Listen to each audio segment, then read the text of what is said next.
Hello and welcome to my second digital narrative video. Today we'll just be going over what I've done so far in terms of my project and where we're heading from here. So let's get started. So the past couple of weeks have been focused mainly on a lot of math and familiarizing myself with something called the artificial neurofuzzy inference system, which is a 5-layer system that basically turns a series of inputs into outputs and looks, at least on paper, like this. It's called the ANFIS for short, and today I'll just be summarizing a little bit about each step in the ANFIS, and then just go into what I'm working on right now and what I'll be working on in the future. Alright, so the first step in the ANFIS system is called fuzzification. And what fuzzification is it's pretty much turning values from a crisp set to a fuzzy set. And so this is done through something called a membership function, which usually will come up in symbols looking like this. Of course, it's kind of tough to visualize what a membership function actually does without looking at a graphical interpretation of it. So here's a couple of different types. First, you've got the most classic, which is the trapezoidal membership function, and it looks like this. Then you've got a couple of other different types, including the sigmoid, the triangular, and the Gaussian.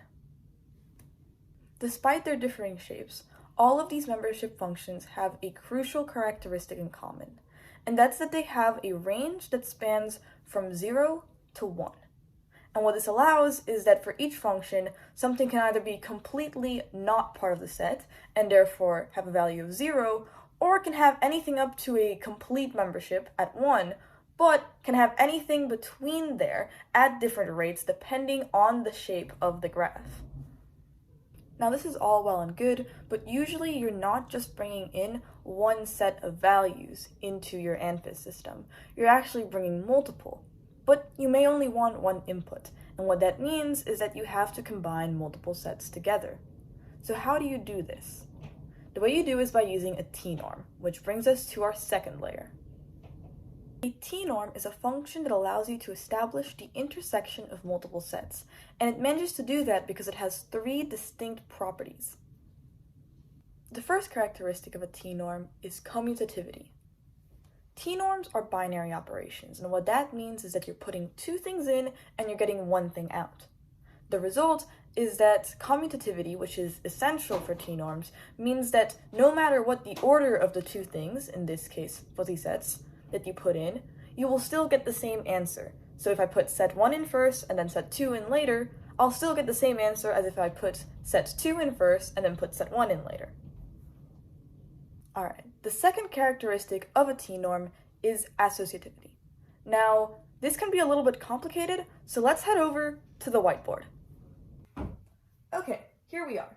Now, just as a reminder, we're illustrating the second characteristic of a t-norm, associativity. So, to demonstrate associativity, I'm going to show an example where I have 3 sets, set A, set B, and set C. I want to put all these together. However, I know that a t-norm is a binary function. I'll be illustrating it like this.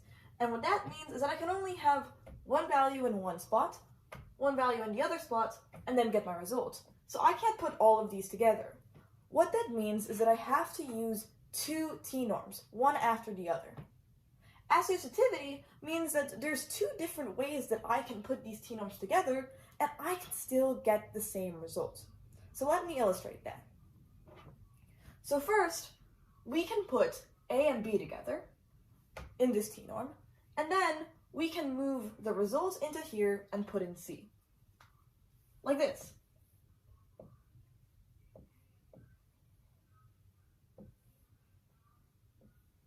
So as you can see, I have A, B, they go in with C. For my second result, what I do instead of putting A and B together and combining them with C, I just put an A into the first slot, and then instead, I keep the same order, A, B, C. But instead of combining these 2 sets together, I combine these 2 sets together. And so I put set B in to another t-norm, along with C, and then I take the result of that t-norm and put it into the second slot. As you can see, You either have the AB combination and then C, or A and then the BC combination. Associativity means that in the previous example and in this example, we get the exact same result. The third and final key characteristic of t-norms is something called monotonicity. Now, monotonicity for a function means that the sign of its slope does not change over its entire range of inputs. So this would be a monotone function because it stays increasing no matter what input you give it. If you had another function but was sort of flipped here, so that it was constantly decreasing, that would also exhibit monotonicity because it wouldn't at any point increase upon the given range of functions. Again, slope stays with the sign. But what does this mean for t-norms? What that means is that if you've got 4 sets, right, and you've got a t-norm for a conjunction of A and B, and a t-norm for a conjunction of C and D, as long as you know that set A is smaller than set C, and set B is smaller than set D, you can say with absolute certainty that the t-norm of A and B is smaller than that of C and D. So, by the time you get to layer number 3 in the 5-step ANFIS process, you've basically got a whole bunch of different firing strengths from the last 2 steps. Now, what exactly is a firing strength?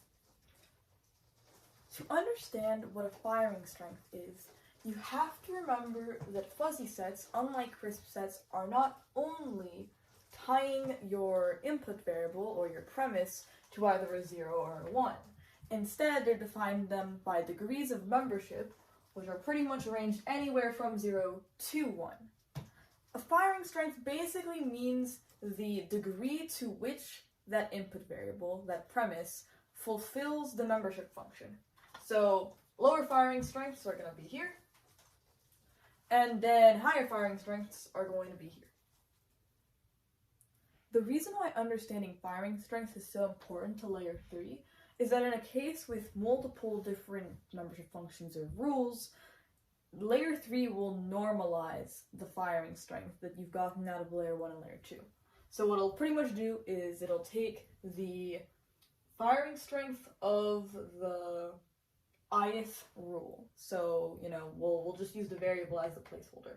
And then it will take the ratio of that rule to every single rule that came before it. So rule 1, rule 2, all the way to rule I minus 1. And then that ratio will be what's referred to as the normalized firing strength, which is going to be particularly crucial with the calculations that we're doing in layer number 4. So now we've reached layer 4, and so what that means for our nodes is that we are going to take the normalized firing strength and we're going to find its product with something called an adaptive function. So what makes an adaptive function especially important to the ANFIS system is that it will change based on the training you put the ANFIS through. So again, this is machine learning, and what that means is that when you run data through the system, it's basically training your model to give better and better outputs. And part of that training process is changing this adaptive function. And the way it does that is that it'll change the parameters. So let's say you had a really basic function, right? So it's your function, and pretty much you're just adding A plus B, and if we're doing this based off of let's say a variable G, right? So B multiplied by G plus C, right? These right here are your parameters. And what's important about them is that as you train your system, they're going to change. So for the 5th and final layer, it's important to reiterate that for all layers 1 through 4, the processes I've been describing happen through multiple nodes. So your 5th layer is going to be all about aggregating these nodes together. So you end up with multiple different signals, and then you find the sum of all of these incoming signals to get your final output.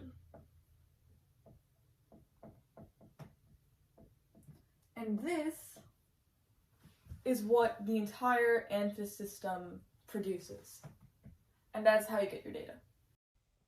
In my next video, I'll be going over how I coded some of this from scratch in MATLAB.